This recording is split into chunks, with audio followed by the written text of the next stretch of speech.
In this lecture, I'm just going to go briefly through the main phenomena and definitions that Bergson gives us in the first 10 or so chapters, the first 10 or so lessons of the lectures on psychology, and look in somewhat depth at the chapters on freedom, habit, and consciousness.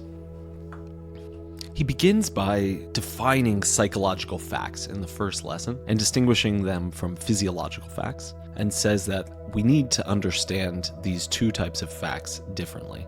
The heartbeat, the breath, the muscle contractions, everything happening in the body can be understood through physiology and is a physiological fact that we can measure. And a physiological explanation will be rooted in physiological facts. Psychological fact, on the other hand, is something that we immediately experience. It is immeasurable. It is inherently unstable. It's change and fluctuation. And each one is heterogeneous. Each one is completely unique and has its place in our life and cannot be replaced with any other one. So he then wants to look at a number of psychological facts of different sort of categories, we could say. Some are sensations, affective phenomena relating to pleasure and pain. Some are feelings, which is a kind of more complex, almost an emotion. And then we have emotions and things like passion.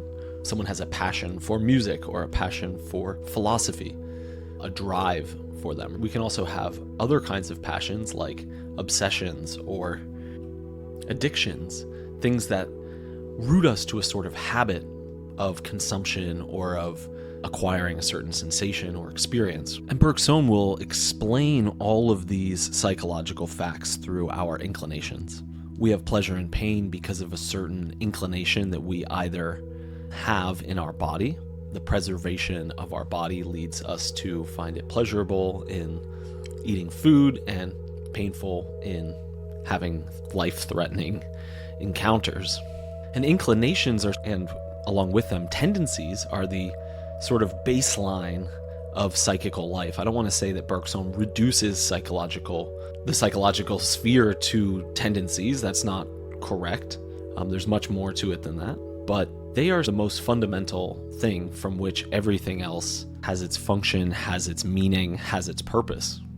Tendencies come in two varieties. There are inherited species-specific inclinations that come along with our body and are necessary for the preservation of our body.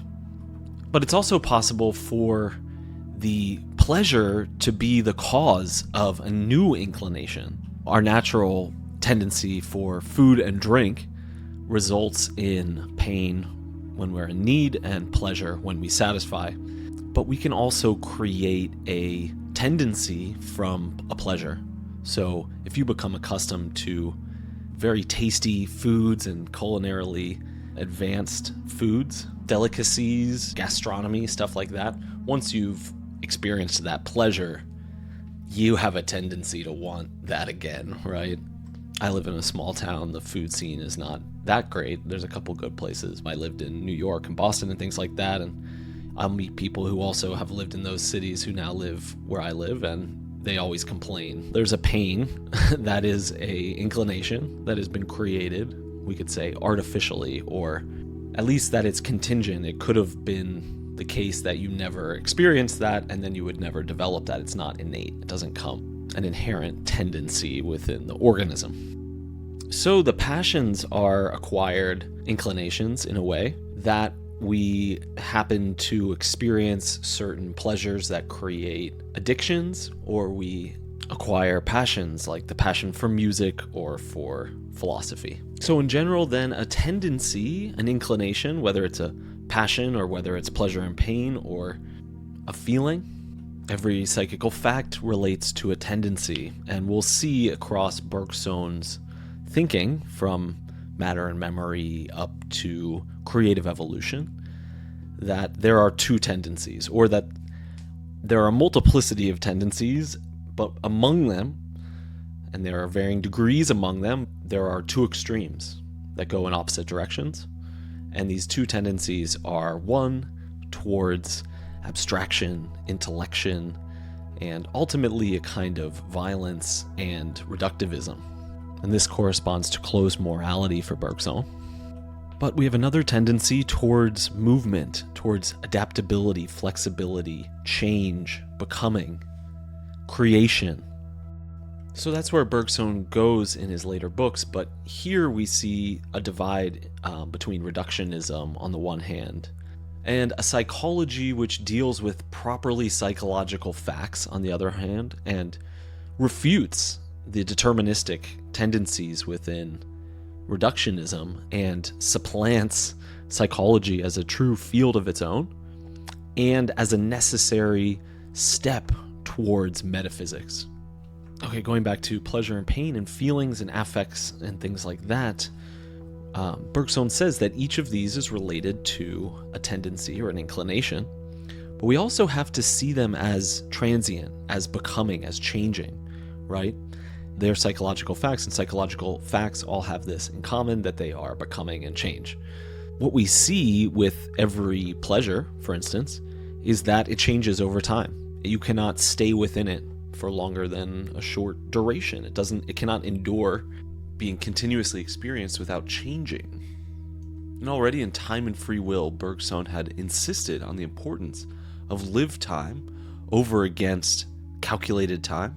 So the actual time that we experience for Bergson is the very substance of our consciousness and experience. Time is the essence and substance of our conscious experience. And there are certain tendencies and patterns that we find within the duration of each of these psychical facts. So a sensible pleasure can only intensify to a certain point. It can only be prolonged for a certain amount of time until it turns into pain, right? Until it becomes fatiguing or disgusting. We see this with entertainment or food, and even to some degree, our passions become fatiguing. Can't work on philosophy every day, you need a break. So from this fact and from others, many psychologists had decided to attempt to quantify the tendency's satisfaction. We cannot measure a tendency, but we can measure what satisfies it and what will be not enough, too little, and too much. So we will find a certain range of quantities related to every tendency. Herbert Spencer talks about norms of energy expenditure, so that pleasure and pain are the function of predetermined internal quantity set by the organ as its norm of either reception or movement. Bergson agrees that the living body and its faculties are all bound to a very short band of conditions under which they can continue operating. The body has to stay at a certain temperature, it has to control its internal environment. So when we speak about quantities in relation to the tendency, we are not explaining the tendency through the quantity. The quantity will be a rough latitude of different magnitudes and will shift in time.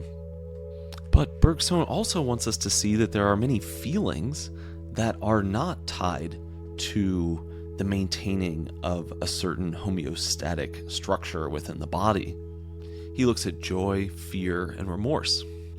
These emotions are not the increase or decrease of a certain quantity within the body, a quantification of satisfaction localized within the body. In Time and Free Will, he looked at aesthetic feelings and moral sentiments to do the same thing. And here he looks at fear and remorse. Here quoting from the end of the fourth lesson, "What, in fact, is a feeling? It is most often the organization around a central idea of multiple sensations provoked by the body's motions, aiming at realizing the idea. In other instances, it's a system of possible actions, all represented at once under the guidance of a common idea. For instance, What is fear? It is, along with the idea of a danger to flee or its representation, the set of sensations emanating from the body at the moment it hints at the act of fleeing. If you remove from the feeling of fear the sensation of nervous trembling, circulatory or respiratory disturbances, what remains of this feeling is a purely intellectual state, which is the idea, the representation of a danger to escape. Therefore, it is indeed this set of sensations that transforms the pure idea, the purely intellectual state, into an affective state or feeling. From this, one can conclude that the feeling is like an organism whose sensations are the body and whose idea is the soul. This is true for intense emotions. Is it true for milder emotions?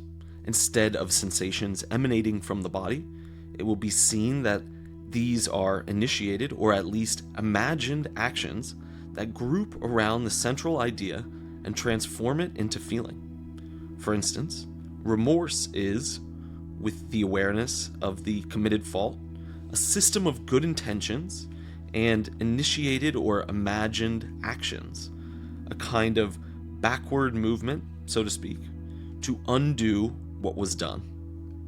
It's this system of actions, not carried out, as in the case of intense emotions, but performed in consciousness, sketched or indicated, that makes the psychological state a feeling. And then Bergson goes on to say that feelings really ought to be differentiated from emotions, so that emotions are what arise with our sensations. They are constituted of sensations. And feelings, on the other hand, are constituted of volitions and through our consciousness. But both sensations and feelings are psychical facts. They are dynamic, they are transient, they are heterogeneous. They have all the features of psychical life. So I don't want to create here a hierarchy that I don't think necessarily exists for Bergson between the material world and the ideal realm of the will. Bergson goes so far as to say that sensation is already a nascent freedom. This is perhaps especially the case with the psychical states of artists. The artist mixes the intensity of sensation and the intensity of feeling. Here's what Bergson says at the end of the 6th lesson. Between these two forms of passion, one spontaneous, originating from sensation, and the other reflective and active, rooted in will, there is an intermediate form, complex and most interesting for novelists and poets. Indeed, there are passions that can be said to partake of the former in their content and from the latter in their form, concentrating all the energies of the soul. Also capable of inspiring devotion and sacrifice. Their object is something finite, purely human. The sensation is not alien to their origin. These passions are undoubtedly not pure automatism, but one would be wrong to see in them, as some psychologists have done, manifestations of the free activity of the soul. While in purely passive forms of passion, sensation is everything, and on the other hand, in active forms of passion, reason and reflection dominate. Here, in these intermediary forms of passion, the faculty that operates before all others is a faculty intermediate between sensation and pure intelligence, a faculty that partakes of both. Imagination.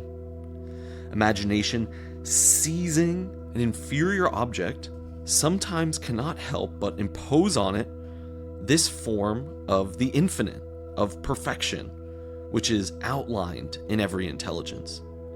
The soul, then, attaches itself to the object, becomes passionate about it, as it would for the object truly worthy of his affection. So we cannot explain any of these feelings through a purely physiological fact. We cannot do it through simple observation of the body alone. And this means that something vaguely intellectual, eidetic, ideal thinking, ideas, that is a part of our sensations and our emotions. And in a way, this is what Bergson means by activity. An activity is always slightly conscious, we could say, and it has intentionality to it. And on this idea of activity, Bergson clearly has Aristotle in mind, who he cites a number of times across the first few chapters, as a sort of spiritualist view of activity, we could say, especially through Bergson. And in this view, pleasure is related to activity, and an activity has a unique pleasure to it that is, we could say, the auto-affection of the activity's perfection. So as the activity is realizing itself, as it is being exercised and in a process of unfolding in time, there's a self-awareness of the efficacy, of the ability to execute the action well. In the consciousness of that, there is a joy that is not simply a byproduct, but actually is an integral part of the activity, because this joy focuses our attention on the activity and brings us into an even better state of acting. Acting joyfully, we draw more out of ourselves than we are capable of. Habit works in the same way. Habit will intensify and complexify our activities, our behaviors. Practicing piano, we learn all of the movements needed to play well.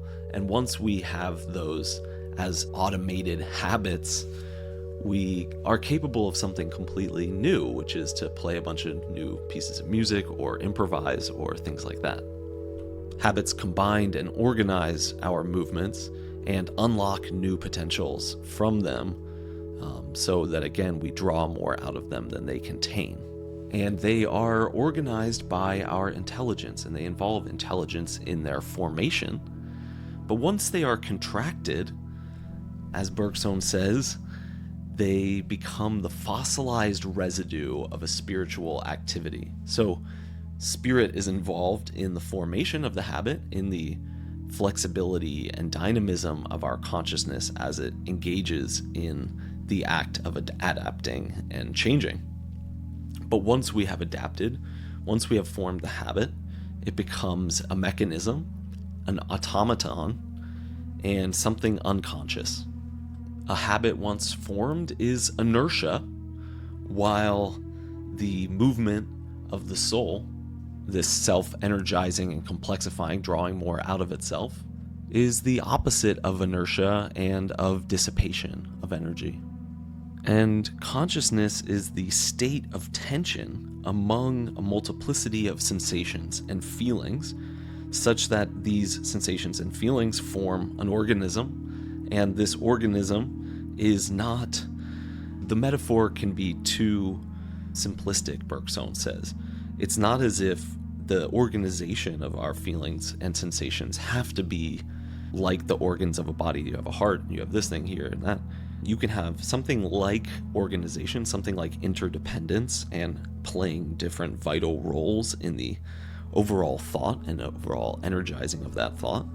But the psychical states bleed together more and aren't really separable in the way that we separate the parts of the body.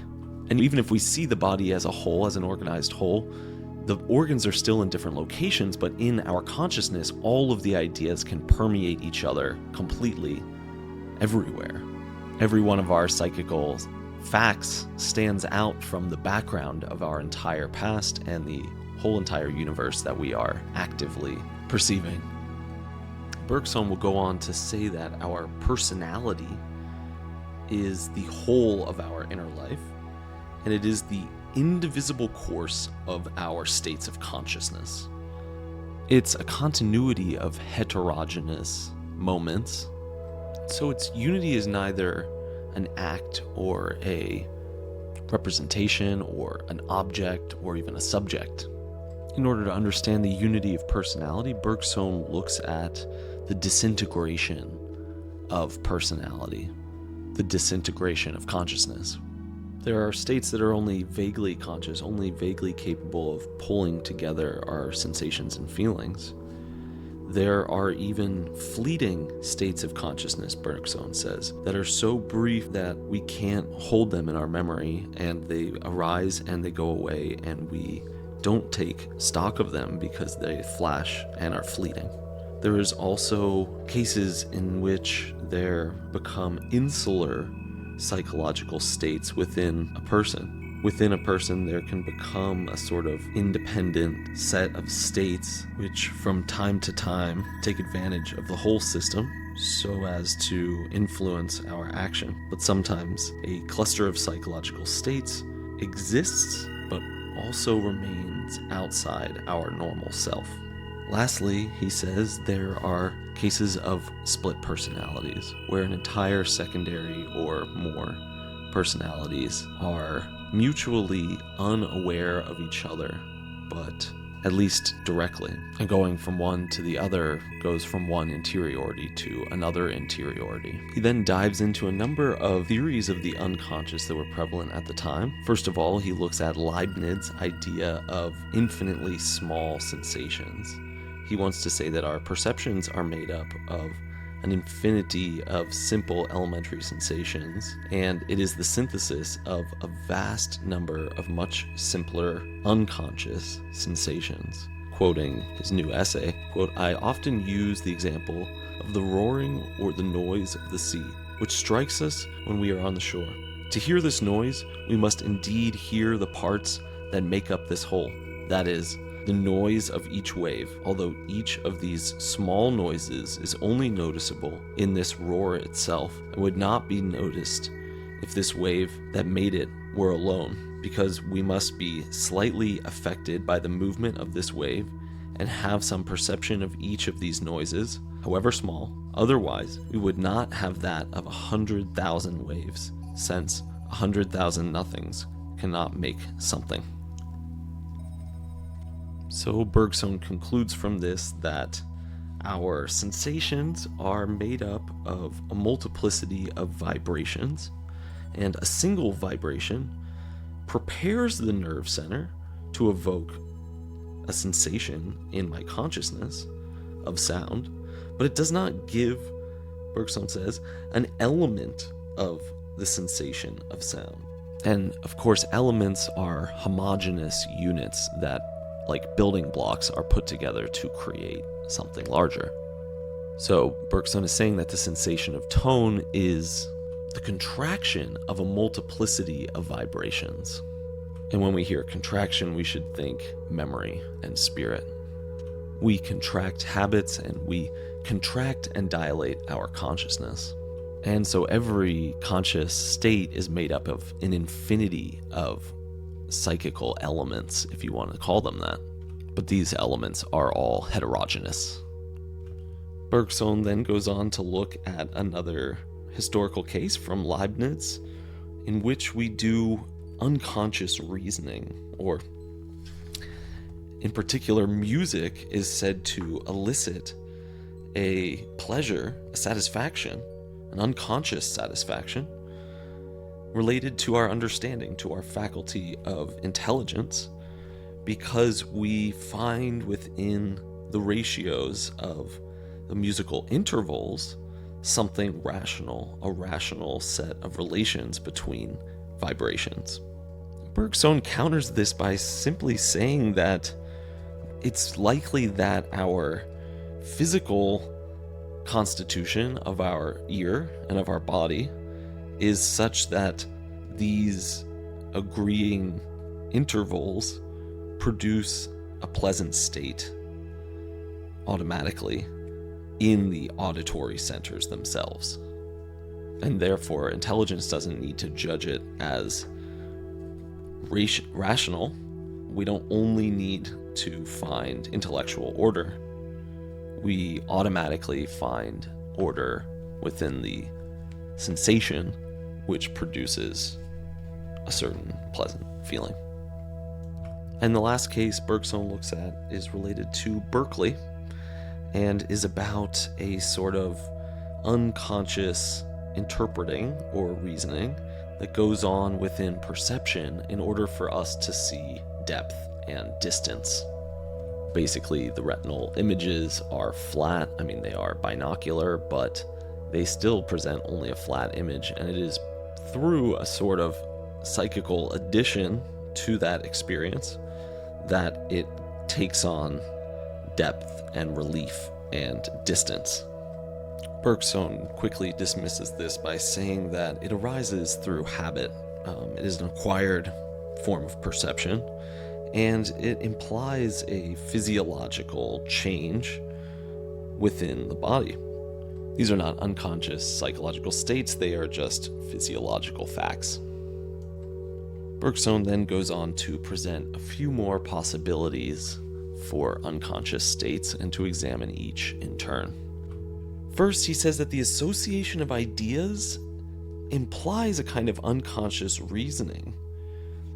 The idea that we are conscious of, from it we often pass to another, of which we are still conscious without perceiving any relationship, logical or accidental, between these two ideas. However, this relationship must exist, and by reasoning on each particular case, we often manage, if not to retrieve, then to find the intermediate ideas that explain the passage.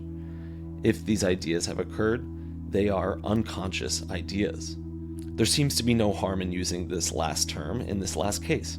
However, let's try to precisely determine what unconsciousness consists of here.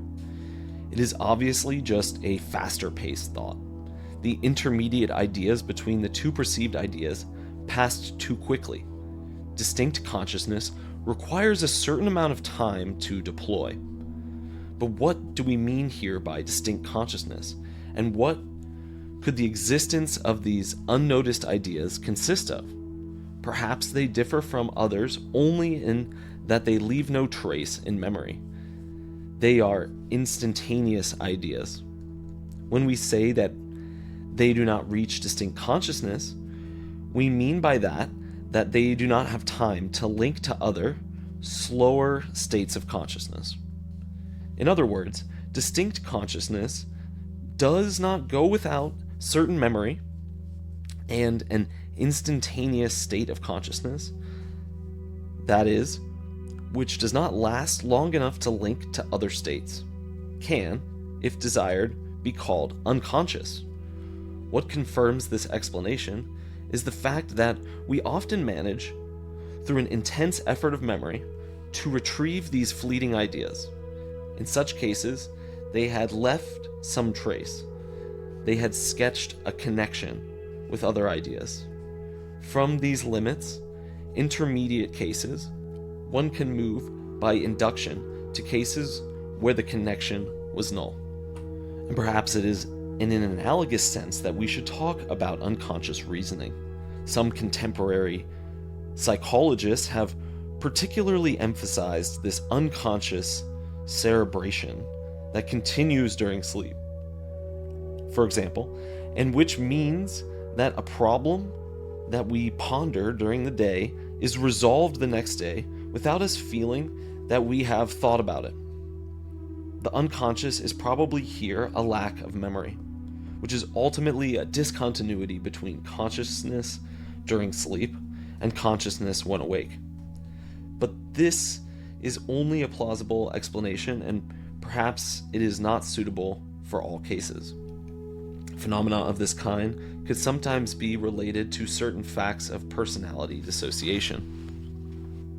Okay, so what Bergson is talking about here is the sort of method that we use to remember something. We hit a point where we can't recall exactly something. Maybe it's a word, maybe it's an idea, maybe it was the next thought we wanted to explain. And we hit an impasse, right? There's a blank. And then we start tossing together some thoughts and images. We start scanning our mind or looking for the idea. And we do stumble across some random things, and often unexpectedly we pick the right thing to associate that takes us from the state of forgetting to what we are trying to remember. And so it provides us these intermediary steps that Bergson is saying are so fleeting, and we don't remember them because they're insignificant to the thing that we're looking for, but they act as stepping stones that deliver us to what we are trying to remember. And here there's a sort of association going on. Aristotle was actually the first to describe this in his Parva Naturalia on memory and recollection. So distinct consciousness is like a bell that you play with a stick, to a ringing bell, and if you do one circle around it, it makes a little noise but doesn't reverberate. But if you continue belling or bowing a string or something like that, it begins to vibrate. The entire thing begins to vibrate. So consciousness is something that reverberates through a multiplicity of, we could say, instantaneous or fleeting moments of consciousness. Bergson then looks at a similar case with habit. Habit manifests in unconscious action. It becomes an automaton in which our consciousness is not involved. But it is coordinated by means of intelligence.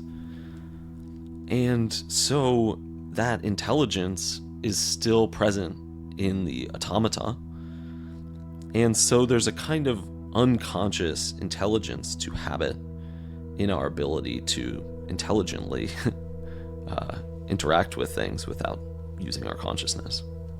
And then Bergson goes on to bring up some views from modern physiology about the organic modification that habit implies. There is an actual change to the body when we contract habits.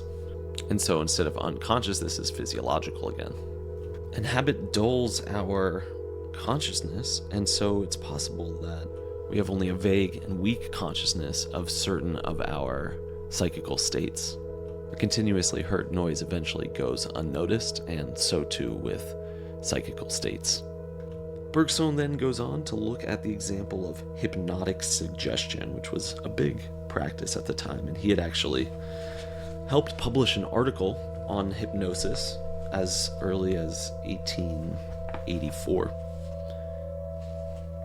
He says, particularly the post-hypnotic suggestion provides a prime example of an unconscious psychological state. An instruction is given to the subject during hypnotic sleep. They execute it when awake at the right time, unaware they're following a command, and justifying the action with plausible reasons, even though the real reason is the command they received. Undoubtedly, in none of the cases we passed in review was the term unconscious more appropriately used. Here, there's undoubtedly a psychological state causing the performed action, and this state, in clear cases, is entirely outside the subject's consciousness. But it remains to be seen whether this state, unconscious for the person properly speaking, isn't conscious for another entity, a secondary self, a somnambulant self, if you like, which is attached to the first and sends messages to the primary self. The command received during hypnosis by the secondary self is executed while awake by the person, properly speaking, due to their former instigation. What makes this explanation plausible are the facts of personality splitting. The hypnotic suggestion creates a motive that we aren't consciously, actively creating within our consciousness, but once it is set up, can act, and the person doesn't even know why they are coming up with these reasons. They are just already convinced of it because of this implanted command. But again, Bergson is skeptical of whether this is a fully unconscious state or if it's just a split conscious state that is living within our psychical organism, but on the periphery, on the edge of it. And Bergson finishes the lesson by looking at memory. He says, "We've left for last the perhaps most obscure of facts, sometimes labeled as unconscious, the memory that is present but not current. One could say our present contains all our past, or at least everything from our past that will someday return to our memory. When these memories appear, they won't spring forth ex nihilo. Hence, we carry them within us. They are present in one form or another at every moment of our existence, yet they remain unconscious. The same can be said about all potential knowledge, all knowledge possessed but not used, and all that is latent in intelligence and even in the mind in general. Once again, the psychological explanation must be considered. That the entirety of our memories is represented in the cortical substance seems undoubtful, as proven by the close correspondence of brain lesions to memory impairments. But like before, the physiological hypothesis doesn't make a psychological explanation unnecessary. One could say our memories are indeed present in our current state in a form of lesser consciousness. An effort of attention will bring an never-ending series of more or less old memories, and at no point during this effort will we feel a sudden jump because each conscious state recalled is already colored by the former conscious state, and the latter is already part of the former. This effort of attention, through which we pull the chain of our memories, might be fundamentally an effort of analysis. We thus dissociate our current state, breaking down its nebulosity into an indefinite multitude of clearer elements, the sheer endlessness of which was precisely what made our current state vague and nebulous. However, this explanation probably doesn't apply to external memories or things learned, and would be less valid for memories outside of the self, the learned things, and what is more a memory habit rather than an actual memory. Perhaps alongside the solidly organized consciousness of the self, we should represent scattered, isolated conscious states with a life less intense, wholly inner, waiting, in a way, to be assimilated and used by primary self. So from all of these examples, Bergson concludes that a psychological state is never inherently unconscious, but is more so unconscious relative to our consciousness, and there are degrees of consciousness, so it's possible that a psychological state can form independent of our immediate spotlight consciousness. It can form in the periphery of our consciousness and come into influence our conscious thought, and this can be a gradual manifestation of that thought into thinking, or it can be this pulling of relevant associations, a kind of unconscious reasoning that connects us to things that we don't in our active consciousness put together. And there's the extreme case of splitting of selves into independent systems. I think something similar to this happens sometimes when reading. Sometimes when you're reading, all of a sudden you'll start thinking about something, and suddenly you'll realize you're thinking and not reading anymore. But it was as if there were two consciousnesses for a moment, where sure, the reading consciousness became automated and our main personality consciousness moved on to thinking about whatever it is that we began drifting off into. And sometimes when you realize this, you can actually remember the last sentence that you had been reading that you hadn't been thinking about because you had drifted off, but suddenly it was still there being processed on some level. And you can reintegrate this thing that you weren't actually consciously perceiving while it was happening. Now, Bergson will give an entire lecture on memory later on in the course, the 15th lecture. And memory, as he's already said here, is not only the condition, but the sustaining factor within all consciousness. Consciousness is memory. Perhaps it starts with this reverberation of the sensation in emotions, and then the reverberation of psychic states within memory opens consciousness to thinking. And it's in Matter and Memory where Bergson develops all of these ideas that he's working through here fully in Matter and Memory just 3 years later. Bergson takes in all these views from the psychology and physiology of his time and creates a new whole, a new integration of it all, a new way of putting it all together, and forms a new method for doing philosophy in the process.